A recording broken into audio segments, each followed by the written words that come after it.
हर वो बंदा जिसके पास 7.5 तोला सोना या 52.5 तोला चांदी है तो उस पर कुर्बानी वाजिब है। नंबर 2, 7.5 तोला सोना भी नहीं है, 52.5 तोला चांदी भी नहीं है, लेकिन उसके पास नकदी इतनी रकम है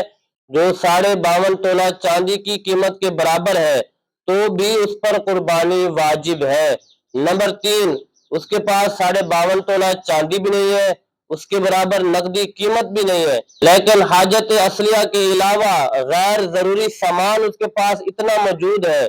जिसकी कीमत जो है वो 52.5 तोला चांदी के बराबर पहुंच जाती है, तो उस पर भी कुर्बानी वाजिब है। अगर एक शख्स पहले साहिब निसाब नहीं है लेकिन कुर्बानी के दिनों यानी 10, 11, 12 जुल्हज्जा को वो साहिब निसाब हो जाता है तो उस पर भी कुर्बानी वाजिब होगी। इसी तरह अगर कोई शख्स पहले साहिब निसाब था, उसके पास 7.5 तोला सोना या 52.5 तोला चांदी या इसके बराबर कीमत थी, या वो सामान जो हाजत असलिया के अलावा था उसकी कीमत 52.5 तोला चांदी के बराबर पहुंच जाती थी, लेकिन कुर्बानी के दिनों में वो साहिब निसाब नहीं रहा तो उस पर कुर्बानी वाजिब नहीं होगी।